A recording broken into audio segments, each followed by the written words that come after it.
Welcome everybody to another episode of 80s and 90s Rewind the Times, the show all 80s and 90s. Today I'm coming in and I've been continuing my Batman ranking show and everything. It's been really cool, man. Lately I've been watching a lot of Batman. I love Batman Beyond.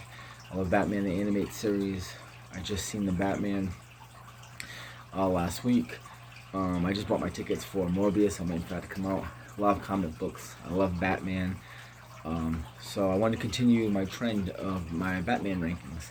And tonight I wanted to do, because tonight is my night off, I want to do my rankings of the Batman villains from worst to first. And they're going to be out of the previous movies that I've ranked, my favorite Batman movies from worst to first. So in total, there is 20 villains. There is one villain to me. She, as I just gave it away. I'll explain to her. Actually, I'll explain her now. And that to me, the person I didn't really rank in here is Anne Hathaway's Catwoman. To me, she is an anti-hero. She, just like all the other two Catwomen that are in my, actually, the three Catwomen that are in my list. But her Catwoman was played very differently. Anne Hathaway's Catwoman was played more as she never fought Bale's Batman. She accomplished him, and yes, she did lead him to Bane, but they never physically fought. They fought side. Matter of fact, their first scene together, they fought side by side against the thugs on the rooftop in The Dark Knight Rises. So I didn't really put her as a villain.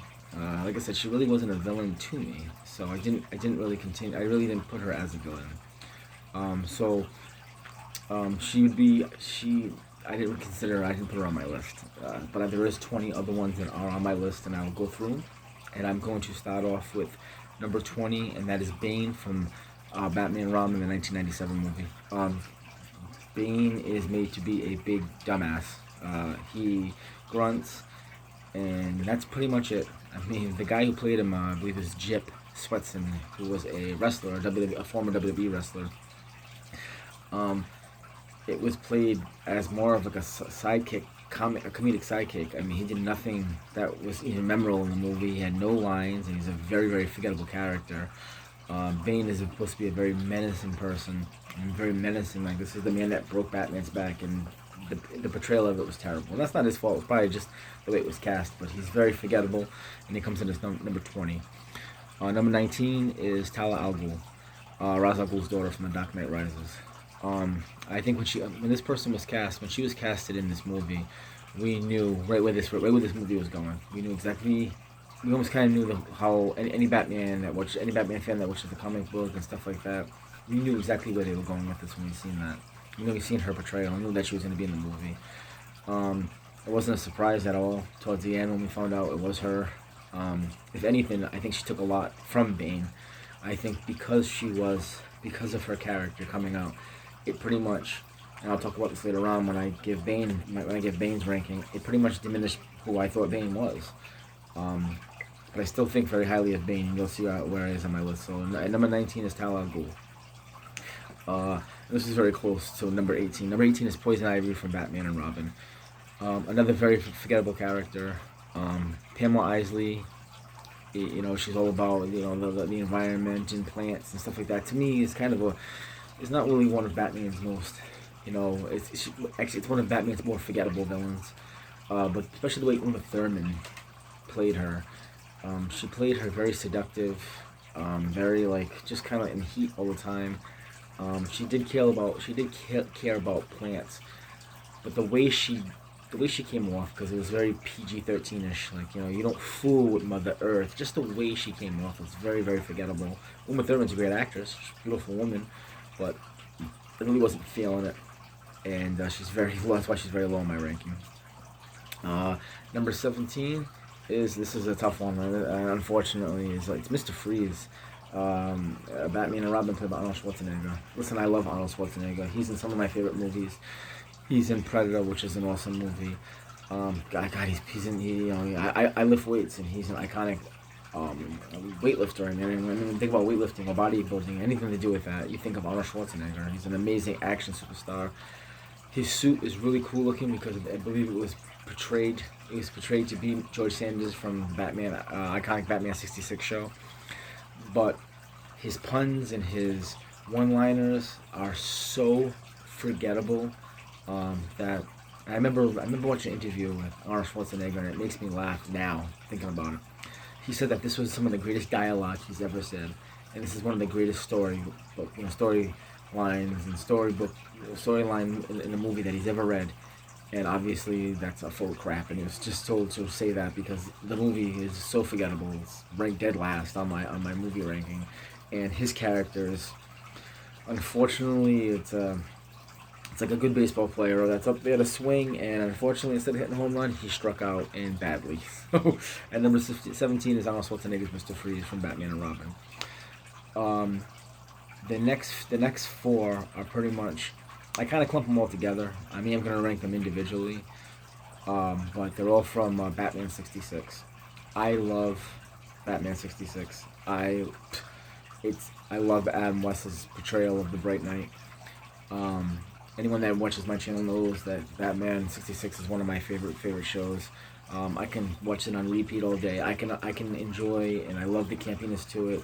I enjoy the villains. The villains are what really make that show. Just can't stress how much I love Batman '66. But coming in at number 16 is Burgess Meredith's Penguin from Batman '66, the movie. Number 15 is Joker's. Number 14 is Riddler from Batman '66. But the one that stood out the most to me in that show, in that movie, is Catwoman. Catwoman '66, the portrayal of Lee Merriweather. Julie Newmar is known for playing Catwoman. She played Catwoman in season 1 and 2. Beautiful, beautiful woman, very seductive, menacing. Not to the point where, she's gonna kill anybody, but she does have an evil side to her. But she comes off very flirtatious. Selena Kyle, very, very, very, flirtatious. But in the movie part, this is the only time you ever see Lee Merriweather, because in the show, like I said, season 1 and 2 is Julie Newmar, and season 3 was Eartha Kitt. Eartha Kitt's portrayal of Catwoman is awesome. She made that her own, just like Julie Newmar made her own, but Lee Merriweather did a great job making it her own. Unfortunately, this is the only time you ever see Lee Merriweather. She does make special appearances during the show, but as other villains. But in the movie, she also played Kika, which was like a Russian spy. So the reason I ranked her a little bit higher than the other three is because she did have a little bit more of a role in the movie, and she was a love interest to Adam West as Batman. And the movie was so sad when he found out it was Mrs. Kika from the Russian Gazette or whatever it is. He was very sad that he found out that was Catwoman, and you could tell in his face. If you ever seen the movie, you could tell. So the characters from Batman '66 are Penguin, Joker, Riddler, and Catwoman, and they're ranked 16, 15, 14, and 13. Number 12 on my list is Tommy Lee Jones's Two-Face from Batman Forever. The makeup job is really cool looking. How everything's half black, half colorful, half black white. The thing about it is to me, he's just trying to be Jack Nicholson's Joker. He wasn't like, yeah, it was cool, he did the coin flip and all that stuff, but that's all it was to me, was he was just trying to be Jack Nicholson. He didn't try to own it and put a stamp on it and make Two-Face his own, which he should have, because no one else besides Aaron Eckhart, Aaron Eckhart's Two-Face from The Dark Knight Rises. I'm sorry, from The Dark Knight. He made his own, but unfortunately, it's very forgettable. It's a very, very forgettable. Like I said, I wasn't really into it too much, but that's number 12. Number 11 is Danny DeVito's Penguin. The Penguin to me, from Batman Returns, the Penguin to me is never going to be one of those characters that go face to face and head to head with Batman, because he's more of a crime boss. He's more of a thorn. He reminds me of someone that's more of a thorn, like trying to it's more of like a thorn on someone's side. He is a crime boss. He shoots everybody with his gadget umbrellas and stuff, but he's never someone that that will ever come at you. Um, he's not someone that's ever go fist to fist with Batman. He just doesn't do it. Yeah, matter of fact, none of these portrayals of the Penguin are not Colin Farrell's, not Burgess Meredith, and certainly not Danny DeVito's. So, but I still like him. I do like the character of the Penguin, how it's a mob boss, and he comes in at number 11 on my list.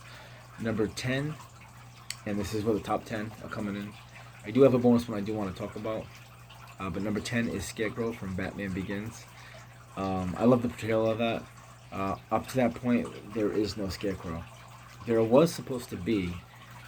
A lot of people don't know this, but that whole Burton verse, that Burton world, and the Schumacher world, there actually was supposed to be a fifth Batman, but because the sales of Batman and Robin were so low, they decided not to go on with the movie. But Chris O'Donnell was supposed to come back as Robin, George Clooney was supposed to come back as Batman, and Nicolas Cage was supposed to play the Scarecrow in a movie called Batman Enchanted, or Batman, I can't think of it. Yeah, it's Batman Enchanted or Batman Empathy or something. It had a really weird name. If you look on Wikipedia, it'll show it. Batman Unchained or something. He was supposed to come. Nicolas Cage was actually supposed to play Scarecrow, but because the not a lot of people went to go see the movie of Batman and Robin. They got such low ratings. They actually canceled and scrapped the whole idea. But Jack Nicholson's Joker was supposed to come back too, because Nicolas Cage was gonna let out this hallucination drug, and it was supposed to mess with Batman's mind, and he was going to come back the Joker, and Harley Quinn was supposed to be the Joker's daughter. So you would have seen the first probably portrayal of Harley Quinn in a live-action film, which was going to be really, really cool. But unfortunately, did not make it. But number 10 on my list is Scarecrow, from Batman Begins. I love the way the mask and the spray, and the guy that played him, I can't think of his name, but he did an awesome job, and I really like that character. Number 9 is from Batman Begins again, Razz Agnew. I like the way they portray him with the Lazarus pits and the illusion in the lead of the League of Shadows. I thought that was really, really cool. Even the guy that played him is a very famous actor, and I can't think of his freaking name. It's bothering me, but he's awesome. Batman Begins is just an awesome, awesome movie. It's a lot of people's favorite out of that Nolan trilogy. So, at number 9 is Razz Agnew from Batman Begins. Number 8, and this one's a little high for me, but it's one of my favorites. And it's the Riddler from Batman Forever. Jim Carrey's Riddler. Obviously, Jim Carrey was being Jim Carrey, because Jim Carrey was at the peak of being Jim Carrey. He was hilarious, but the whole portrayal, and you can see where he got his where he got all of his I don't know, like, how can I say this? Frank, he can tell that he wanted to be like the Frank Gorshin Riddler from Batman '66. Very funny, maniacal, very like can turn it on, turn it off, very quickly. 1 minute can laugh and joke, and the next minute can be very sinister. But that Jim Carrey's Riddler, I love his portrayal. As a matter of fact, he's the one my favorite thing in that movie. He makes that movie to me. That and seeing Chris O'Donnell's Robin, which I thought was really, really cool. So at number 8 is Riddler's Jim Carrey. Number 7 is Michelle Pfeiffer's Catwoman from Batman Returns. I love her in this movie. I've talked about her portrayal in this movie in the past. This is my mom's favorite movie, was Batman Returns.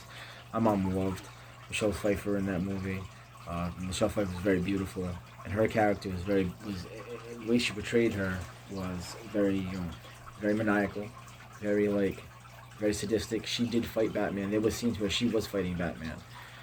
She attacked Batman, but at the end she kind of she was just like Batman. They were split right down the middle, like as Bruce Wayne would say, as Michael Keaton's Batman would say. She had a split personality. She had a very loving, caring side to her, and then on the other side, she was, she wanted to blow up Max Strex and kill him and go after her. She just wanted revenge, really, in the end. But she has I love her portrayal of Catwoman. And she's number 7 on my list. Number 6 is another Catwoman. Zoe Kravis is from the Batman. There is a scene, real quick, where she does fight him. So I would consider her a villain or an anti-villain for a little bit. But she does join forces with Patterson's Batman. She's another one. She's a cat blogger. She's very beautiful. She's very slick. I don't see a maniacal or devious side to her. but I just see someone that just wants revenge for her best friend getting killed. I love her portrayal. She looks awesome in the costume, even with the mask that she wears, the little cat ears. That's one thing that I love. That over the years they've been able to really, whoever's the directors really put their stamp on the Catwoman in the ears. With Anne Hathaway with the glasses. I'm gonna talk about her. She's actually not on my list, but I do want to talk about her. With Julie Newmar and the Batman '66 with the actual ears. With Michelle Pfeiffer's, cat mask with the ears, and then Zoe Kravis with the mask with the ears. They've always been able to do something that makes sure you know it's Catwoman, and I love that. Just besides her being a cat burglar, I really, really love that, and I respect that. So she comes in as number 6. This is my top 5 list. I love all these characters. This was kind of hard for me with the top, with the top 5. But number 5 for me is Penguin. Penguin's Colin Farrell from the Batman. First of all, you can't tell that this is Colin Farrell. When I showed a picture of my girlfriend, she did not know that was Colin Farrell. The makeup job is amazing, but the way he portrayed Osborn Cobblepot in that, oh man, it's just very very gangster. You can see he's coming up in the world and becoming the Penguin. This is Batman Year 2, so I'd almost say this is maybe Penguin Year 2 or Penguin Year 3. I really love his portrayal of Penguin, and I am so excited to see the HBO spinoff of that, of all about his Oswald Cobblepot, his Penguin, and maybe they're gonna show more. But obviously, they're gonna show more how he became that person. And Colin Farrell just did an amazing job with that. Man, just to me blew it out of the park. Even though he's not in the movie 100% of the time, he does have his equal share in that movie, and it stands out because he's that good of portraying that actor in that costume and that makeup job. It's just incredible to me. Number 4, to me, and this is a hard one because I loved it so much.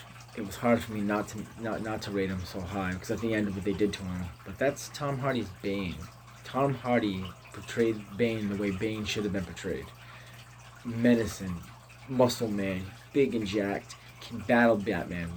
Literally beats the shit out of Batman in the Dark Knight Rises. Smacks him around, beats him up, shows him, you know what I mean? We don't fear you. I don't fear you in the dark. I was born in it. I love that line. You adapted the dark. I was nearly born in it. I love that line in that movie. He busts Batman's mask, breaks his back just like in Nightfall. Well, it doesn't break his back. He protrudes his disc. Remember that. But I love the way Bane portrayed Tom Hardy. So man, I'd be scared crap to go up to this guy. You know what I mean? Just menacing and just an evil figure. The only thing I didn't like about it is because Talon Ghoul came in later on in the movie, and we knew, and like I said, that knows her character. It kind of knocked him off his bridges a little bit because she kind of made him, instead of him being the main villain, he kind of became like a sidekick. And I don't like that. I don't think Bane should ever be like a sidekick like that, especially to her. I'm not saying anything because she's a woman or not like that. It's just that she's not like this great villain to me. And he is. He is a great adversary to Batman because of his strength, and he can match power. He can match strength for strength. You know what I mean? Blow for blow. And that's the only thing I didn't like. But besides that, Tom Hardy's Bane was amazing. Number 3 to me is Joker 89, Jack Nicholson's portrayal in Batman 89. I mean, it is the name of the movie is Batman. Obviously Keaton is my favorite Batman. I've ranked I've ranked the Batman movies, but Jack Nicholson, this is kind of his origin story where he becomes who he is, Jack Napier, and how he becomes the Joker, and that laugh, and how he is very evil. He'll kill you. He'll joy buzzer you to death and kill you. He'll shoot you. He'll do whatever. He'll have the city come in and throw millions and millions of dollars at them just to gas them and kill them. Like he's a Joker. He's a psychopath. He's a sicko. And I love his portrayal. Up to that point, up to who's number 1 on my list, and I'm giving it away a little bit, but who is on my list? You guys know what I'm going with. Up till Heath Ledger, that portrayal of Jack Nicholson is. His Joker is was iconic, and it still is iconic. It still is iconic, no matter what. Regardless of who comes after, regardless of how many Jokers come from now until know when, Jack Nicholson's portrayal of the Joker is still iconic. Number 2 to me is, and this is just seeing the movie one time, and this is how much respect I have for him, and the way I knew he was a good actor, but it was Paul Dano's Riddler. Wow. Um, so close to being number one, and when I talk about my number one, so close to being number one. Paul Dano's Riddler is amazing in this movie, and the way he uses the modern time with the internet, and he has followers, and the clues that he leaves, and he's a psychopath, and all these villains have that pretty much in common. They're all psychopaths, and they're all maniacal and evil, and they want to get caught because that's what Batman's villains want to do. But he's killing people, and he's torturing them, and he's killing them with rhyme. He's killing them with riddles and stuff. I love his portrayal. It is scary. That opening scene in the Batman movie is so. That to me is an iconic scene in my mind. Whenever I see that movie, I can't wait to watch that movie again. Just to see the first scene in the Batman, how he's standing behind the guy who's running for mayor, and the mayor's watching something on TV, and you don't see Paul Dano's Riddler behind him until he changes the TV, and then he walks away, and the way he's staring there with the glasses in his eyes, and the way he's staring at him, it's so freaky. God, it gives me goosebumps. It's so cool. I looked at my girlfriend and I was like, oh, this is awesome. I love his portrayal of the Riddler. It's a costume we've never seen before, which is really cool too. So he's number 2 on my list, and number 1, obviously, the greatest Joker portrayal of the Joker is Heath Ledger's Joker from the Dark Knight. Ledger, it's a role that unfortunately he passed away playing this role. From what I've heard and what I've read, how he would lock himself in a room and put his mind in becoming this sadistic character. I mean, the way he portrayed Joker is, nothing's perfect, but I'd say this is perfect. How the Joker, no one knows the Joker's origin. It changes so much because the Joker himself changes it. There's a scene in the Dark Knight when they capture him, and Commissioner James Gordon says all we have on him is lint, no fingerprints, no alias, and his stories always changes on how he got the scars. One minute he's saying that his wife had scars, so he cut his face up for her, and the next minute it's his dad cut his face up. I mean, he's a constantly changing, evolving criminal, and it's not a good thing, it's a bad thing, and he just wants to see the world go to hell because that's what he wants. That's what makes him happy. It's not money, it's not guns, it's not power, it's just watching the world fall fucking apart. That's what makes him happy, and taking everyone down with him. I love his portrayal. It's amazing. Unfortunately, Heath Ledger passed away. A lot of people, like I said he passed away because of this role, how it made him crazy. And I feel so bad because this man should have got the and he still did get the recognition for playing in this role. But I wish he was alive, so we could see him be recognized for this role. He's amazing. I love Heath Ledger in that movie alone. Just to watch it, it's a good movie, but just to watch him is I could watch it over and over again, rewind it over and over again just to watch his portrayal because it's so good. The villain I wanted to talk about, I didn't have her on the list, and she is an anti-hero, and it's Anne Hathaway's Catwoman. Like I said, there is no scenes where she fights Batman. Most of the time, she's helping him. Yeah, she does trap him to Bane, but she never physically fights him like the other Catwomen that are in here. So, I think she was she's more of a true anti-hero. So I couldn't really put her as a villain. I don't even want to call her a villain. I mean, she's stealing, but yeah, that's okay. I don't know. To me, I put villains on here that actually fight Batman, and I just didn't see her fight him, so I didn't put it on here. But that's my list. I know some people's lists are going to be different from mine, and that's fine. And we're all not going to agree, but as long as we can all agree to disagree, I guess. So tonight's my night off. I'm doing this video in the middle of the night. I have such a hard time sleeping because I work third shift. So listen, I hope everybody has a great day, a blessed day. I appreciate everybody that's watching my videos. I got 88 subscribers. Thank you so much to all 88 of you. Hope everybody has a blessed day, and taking care of one of each other. And remember, God first and family. So take care, and until my next video, peace.